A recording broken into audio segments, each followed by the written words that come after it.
Stitch Cuties, I'm Brittany, and in this video tutorial, you and I are going to make Zoe the Chef, our block 4 of our Girl Power quilt. So you know the drill. Read through the pattern and organize your pieces in order of how they appear in your pattern. So I have those in cute little piles off to the side. I have my fabric pressed and I have it folded right sides together in half and then into a quarters. And then I have my threads here on the right, you can kind of see off to the side, organized in how I'm going to use them in the pattern as well. So the first step that you do in your pattern, let me get this hung up for myself. I always hang my pattern by my machine to read. Okay, so the first step with the white thread on your machine, as always, it gives you that T right in the center. So you are going to simply take your folded fabric, line it up, unfold it, and then flip it open. There we go. And I'm going to do just a little press right there so I don't have a crease. And I'm going to put my Sew Tights on. They're magnetic pins to hold this in place just at the top and bottom ever so slightly. And then we're going to continue on with the white thread on our machine until noted otherwise. And we are ready to go for that first step. So here we go. Okay, so we have our first round of applique outlines. What we're gonna do is take our Sew Tights off because our fabric is held in place as much as it needs to be. And then, there we go. Sometimes they hold really tight, don't they? Then we're going to iron our first round of applique pieces on. I like to keep my stuff sideways a lot of times. I know it's better for y'all to see it this way. Let's see if I can do that. I just like it sideways on my study buddy. So first up, we are going to iron piece number 1 in place. This is the super cute little mound she's on. I think the idea in this block is the mound that she's on is like a kitchen floor, and this fabric makes me think of like, I don't know, an old school, like, what is it, like terrazzo or something? That tile, I don't know, that's what it makes me think of. But it's like a little kitchen floor. She's in a bakery, of course, or in a kitchen at a nice restaurant. Okay, so next up is piece 10. That is the little bitty piece. It's the roller, one side of the roller handle. So we'll put this right in place. Boop. Perfect. Let me just get it straight. There we go. And again, I love this little iron. This one happens to be the Cricut little iron. The Alyssa little M3 Pros are great as well. But any kind of little iron, I think, makes it so much easier to be working in your hoop. So now we're going to put the left side of her hair on. She is so cute. Look at that little hair. These blocks have been so much fun to make, don't you think? I'm really hoping you're enjoying it as much as I am because I think it's a blast. So cute. And then number 13. That is the right side of her hair. So get that right in place. Looking good. And now, oh my gosh, possibly the world's cutest wooden spoon. I absolutely adore wooden spoons and spatulas and all things kitchen. And oh my gosh, I want a gingham wooden spoon, y'all, in real life. How much fun would that be? I think that would be just so fun. I recently saw a pink gingham Stanley cup, and y'all, it is too cute. I love gingham. Oh my gosh, adorable. It wasn't my fuzz. You see all the fuzz I keep having? Okay, there we go. So now you're ready to continue on. Again, white thread for our next round of applique outlines. Okay, so we have our next round ready to go. So we are gonna start with piece number 2. The cupcake liner of the little cupcake. I mean, come on, guys. This is just, the cuteness is killing me right now. I love it. So, there we go. And this also kind of makes me want a cupcake right now. Like, I don't want a whole cake. A cupcake is plenty. So, piece number 4. This is, dun, dun, dun, dun, dun, dun. Oh, right here. I was like, what is this? It's the tops of her feet. That's funny. This is why you have a numbered placement guide and a picture on your pattern, because sometimes it's right in front of you. So this is the little tops of her feet sticking out of her cute little like little Mary Jane shoes.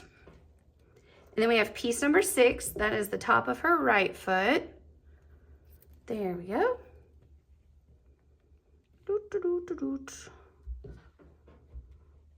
There we go.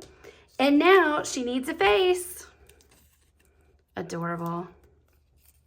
Just adorable, you guys. And then make sure it's lined up everywhere.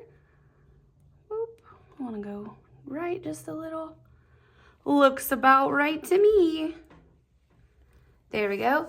And now piece number 21, this is her left hand. Just like so. It's kind of like she's gripping her spoon backwards. A little bit. There we go. So now we'll continue on with white thread for another round of applique outlines. Alrighty, let's iron on some more pieces. So we're gonna start with the top of her cupcake, piece number 3. So stinking cute. I love it. There we go. Now we're gonna give her some shoes, piece numbers 5 and 7. So her left foot, or left shoe. There we go. And her little right shoe. These are so cute. Like a little denim color. And just like so. And now she needs some pants. Those are really fun, aren't they? And just put those right in place. Make sure before you start pressing that you have it perfectly lined up. Oop. That looks right. So give it a press. And now the top of her hair. She's a little cutie with bangs and a headband. I tell you, I love to wear headbands. I must say, I wear them quite a bit actually. There we go. So just make sure you're lined up and press. And now you'll notice on some of the pieces you have 2. So for both of her arms and then her center jacket, you're gonna have 2 of each piece. And it's because it's a lighter fabric, almost white, but it's actually called latte. And if we did just one line, depending on where the little dots on your background fabric fall, you might see them through. So that is why we double lined her chef's coat. And also the other applique pieces, of course, you'd be able to see with just one, you can like see her hair through it and stuff. And in some cases, it's not a big deal, but for something like that's a crisp jacket, you want it to be just right. And then they just get that ironed right on top of itself.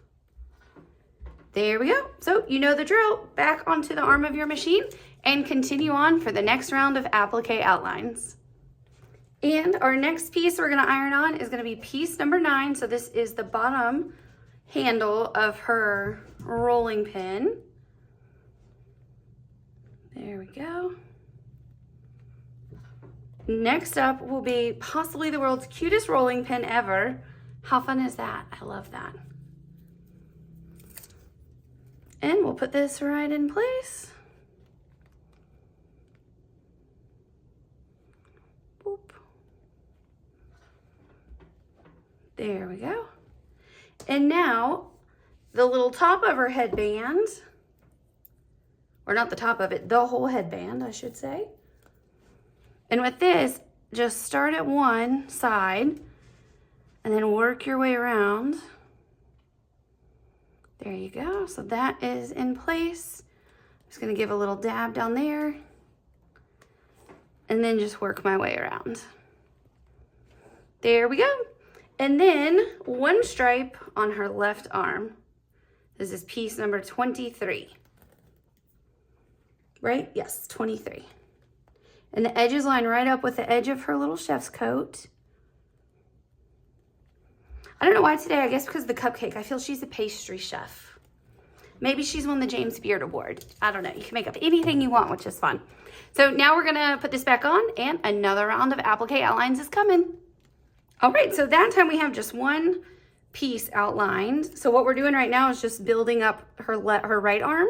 So this is her right hand. And then when we put this back on, we'll have one more line stitch now for her right arm.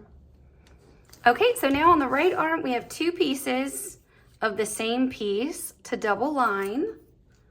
So we'll put the first one down in place.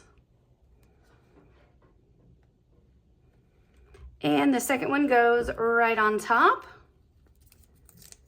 And then after this, we'll be on our very last step of applique outlines. So we have just one more little round of ironing on pieces. Okay, so let's iron on the final pieces. First up is going to be the stripe on her right arm. That is piece number 19. There we go. Well, my fingers are not separating this. There we go. And just put that right there. And again, the edges line up with the edge of her arms of her chef coat. And then this final piece, the center of her chef coat, is double lined, just like the arms. So we'll put that right there. That looks perfecto. There we go. And now the double lined piece. So this is going to be our final piece we're ironing on. So then the remaining steps on the embroidery machine are just thread color changes. So you'll leave your hoop on the arm of your machine from here on out until we're finished with the embroidery portion. So I'm not going to show you every single thread change as I do it, because you're going to do the same thing and you can just follow along on your machine, but I'll give you a quick overview of the colors. You're going to leave white on for one more step, and that is going to stitch the edges of her little chef's jacket, where it's going to stitch it in white, okay? Then you are going to have the 1095 for the turquoise, which is super cute. Then you're going to have the 1039 red, 1115 light pink, 1177 avocado, 1056 rayon, and I'm sorry, 1056 rayon. It is rayon thread. 1056 for your medium tawny tan, and then finally the black for her eyes. So just follow along what your machine says to do and you'll be good to go. We'll continue back together after we both have all of the beautiful colors stitched, and I'll give you quick tips for trimming and then sewing your borders on. Alrighty, your super cute girl, Zoe the Chef, is all stitched. Let's take a look from top to bottom. She is absolutely adorable. So you know the drill. We are going to remove her from the hoop, and then you are going to use the placement guide and your cute cuts ruler to make sure you have the ruler lined up nicely, and you are going to trim your cute little girl, and then make sure you've pulled all the stabilizer out, and then you will sew your left and right, top and bottom block borders on, and you'll set her aside until the next month. And next month we are making, I believe, Valerie the veterinarian. Don't quote me on that, but I'm pretty sure she's what comes next. And I do want to make sure to point out, we had a question about this. Your bottom of each little mound that these little girls are standing on in the quilt, and on some of them, they have applique that actually goes up on the top, like this sunshine on, what is that, block 2 or block 1? Block 1, I believe it is. So this is going to go into your seam allowance. So that's why it's not stitched on the bottom. So see, this outer line is where you're going to trim. This inner square line that we print on your placement guide, that is your seam line. So you can see that this part of the applique is going to be in that seam allowance for the border. As always, if you have any questions, don't hesitate to reach out, and happy stitching!